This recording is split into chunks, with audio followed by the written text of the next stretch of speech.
Video শুরুর প্রথমে যারা এই ভিডিওটিতে এখনও লাইক করেননি, ভিডিওটিতে লাইক করে সম্পূর্ণ ভিডিও দেখা শুরু করবেন। তো দেখতে পাচ্ছেন এখানে যে স্বাস্থ্য শিক্ষা ও পরিবার কল্যাণ বিভাগের যে ওয়েবসাইটে দেখতে পাচ্ছেন এখানে নিয়োগ বিজ্ঞপ্তি প্রকাশিত হয়েছে।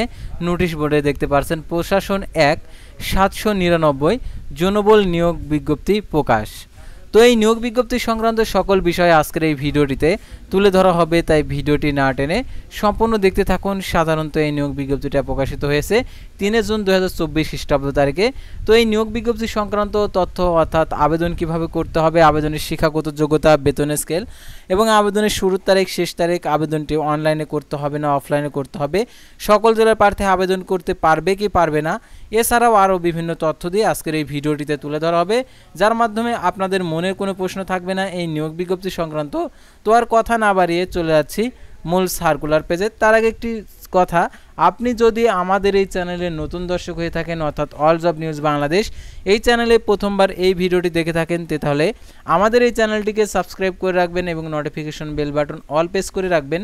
আর এই ভিডিওটিতে অবশ্যই একটি লাইক করে দেবেন এবং আপনার যদি কোনো মতামত থেকে থাকে অবশ্যই আমাদের কমেন্ট বক্সে মতামতটি প্রকাশ করবেন।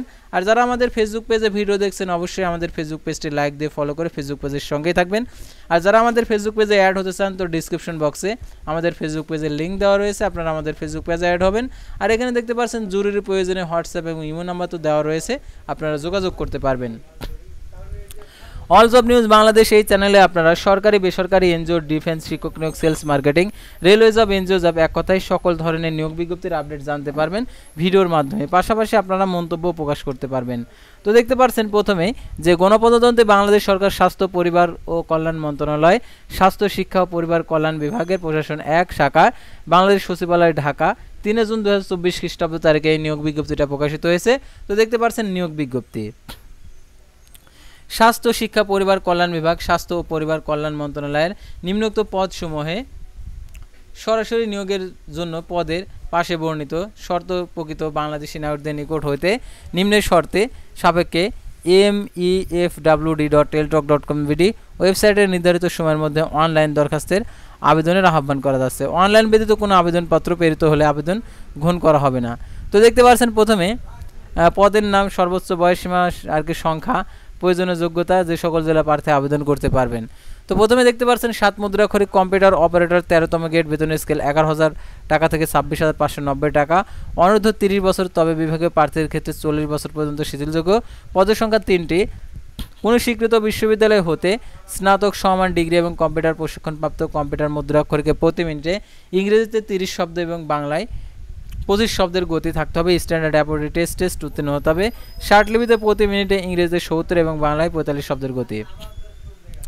তারপর দেখতে পাচ্ছেন কম্পিউটার অপারেটর 13তম গ্রেড, দেখতে পাচ্ছেন 11,000 টাকা থেকে 26,590 টাকা, 30 বছর, পদের সংখ্যা 3টি। কোনো স্বীকৃত বিশ্ববিদ্যালয় হতে বিজ্ঞান বিভাগে স্নাতক সমান ডিগ্রি, কম্পিউটার মুদ্রাক্ষরকে প্রতি মিনিটে 25 শব্দ, বাংলায় ইংরেজিতে 30 শব্দ, স্ট্যান্ডার্ড অ্যাপটিটিউড টেস্ট উত্তীর্ণ হতে হবে। তার অফিস সহায়ক গ্রেড হচ্ছে 20, বেতনের স্কেল 8,250 টাকা থেকে 20,010 টাকা, 18 থেকে 30 বছর, পদের সংখ্যা 11টি। কোনো স্বীকৃত বোর্ড হতে মাধ্যমিক স্কুল সার্টিফিকেট সমান পরীক্ষায় উত্তীর্ণ। 1 থেকে 2 নং পদের জন্য যে সকল জেলার প্রার্থীগণ আবেদন করতে পারবেন, তো সেই সকল জেলার আমি নামগুলো উল্লেখ করছি, দেখেন আপনার জেলার আর কি নামগুলো আছে কিনা। তো দেখতে পাচ্ছেন ঢাকা, গাজীপুর, মানিকগঞ্জ, মুন্সিগঞ্জ, নারায়ণগঞ্জ, নরসিংদী, ফরিদপুর, শরীয়তপুর, কিশোরগঞ্জ, টাঙ্গাইল, জামালপুর, নেত্রকোনা, শেরপুর, চট্টগ্রাম, বান্দরবান, কক্সবাজার, ব্রাহ্মণবাড়িয়া, কুমিল্লা, খাগড়াছড়ি, ফেনী, লক্ষ্মীপুর, নোয়াখালী, রাঙ্গামাটি, রাজশাহী, জয়পুরহাট, পাবনা, নওগাঁ, নাটোর, চাঁপাইনবাবগঞ্জ, রংপুর, দিনাজপুর, গাইবান্ধা, কুড়িগ্রাম, নীলফামারী, পঞ্চগড়, ঠাকুরগাঁও, ঝিনাইদহ, মাগুরা, নড়াইল, সাতক্ষীরা, চুয়াডাঙ্গা, কুষ্টিয়া, মেহেরপুর, বরিশাল, ভোলা, ঝালকাঠি, পিরোজপুর, বরগুনা, সিলেট, মৌলভীবাজার, সুনামগঞ্জ, হবিগঞ্জ জেলার প্রার্থীগণ আবেদন করতে পারবেন। তবে এতিম ও শারীরিক প্রতিবন্ধীর ক্ষেত্রে সকল জেলার প্রার্থী আবেদন করতে পারবেন।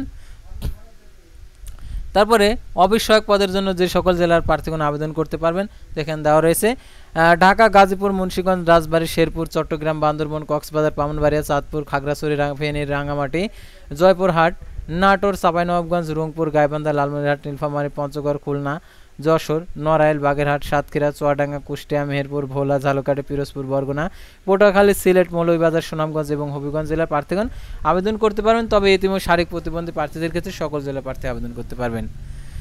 তো আবেদনের করার নিয়মাবলী, আবেদন ফর্ম পূরণ ও পরীক্ষা অংশগ্রহণের ক্ষেত্রে অবশ্যই শর্তাবলী অনুসরণ করতে হবে। 1/6/2024 খ্রিস্টাব্দ তারিখে 18 থেকে 30 বছর, তবে বীর মুক্তিযোদ্ধা, শহীদ বীর মুক্তিযোদ্ধা পুত্রকন্যার ক্ষেত্রে 18 থেকে 32 বছর প্রতিবন্ধী সহ। বয়স প্রমাণের ক্ষেত্রে অ্যাফিডেভিট গ্রহণযোগ্য নয়। সরকারি আধা সরকারি স্বশাসিত প্রতিষ্ঠানে চাকরিরত যারা প্রার্থী রয়েছেন তাদেরকে কর্তৃপক্ষের অনুমতিক্রমে আবেদন করতে হবে এবং চাকরিরত প্রার্থীদের শর্ত পূরণের সাপেক্ষে আবেদনপত্র ডিপার্টমেন্ট ক্যান্ডিডেট অপশন সিলেক্ট করে করতে হবে। অন্যদের ক্ষেত্রে এই শর্ত প্রযোজ্য নয়। তারপর দেখতে পাচ্ছেন নিয়োগের ক্ষেত্রে সরকারের বিদ্যমান বিধিবিধান পরবর্তী সংক্রান্ত বিধিবিধান কোনো সংশোধন হলে তা অনুসরণ করা হবে এবং বিভাগীয় প্রার্থীদের ক্ষেত্রে বয়সসীমা 40 বছর পর্যন্ত শিথিলযোগ্য। বিভাগীয় প্রার্থী বলতে অর্থাৎ যে সকল বিভাগ রয়েছে, অর্থাৎ রাজশাহী বিভাগের যে রাজশাহী জেলা যারা রয়েছে তারা হচ্ছে বিভাগীয় প্রার্থী।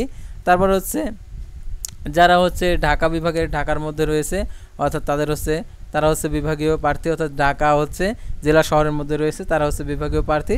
তো এরকমভাবে আর কি বিভাগীয় প্রার্থী ধরা হয়। তারপর দেখতে পাচ্ছেন মৌখিক পরীক্ষার জন্য অবশ্যই সনদ সময় মূল কপি প্রদর্শন করতে হবে। আর এটার জন্য লিখিত পরীক্ষা হবে না এমসিকিউ হবে সেটা আপনাদেরকে জানিয়ে দিচ্ছি। আর পরীক্ষাটা কোথায় হবে, কি পরীক্ষা হবে সেটা আপনাদেরকে দেখিয়ে দিচ্ছি। তো দেখতে পাচ্ছেন এখানে আবেদনপত্র পূরণ সংক্রান্ত নিয়মাবলী।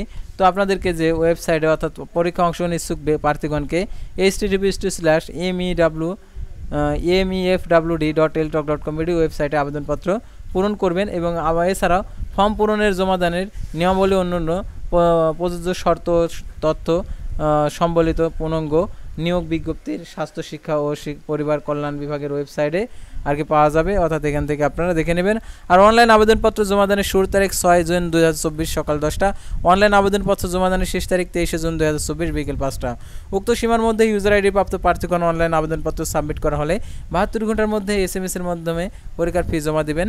এখানে বিশেষভাবে উল্লেখ্য যে অনলাইন আবেদনপত্রে 300x300 পিক্সেল ছবি এবং 300x80 পিক্সেল স্বাক্ষর নির্ধারিত স্থানে আপলোড করতে হবে। ছবির সাইজ 100 KB, স্বাক্ষরের সাইজ 60 KB হতে হবে।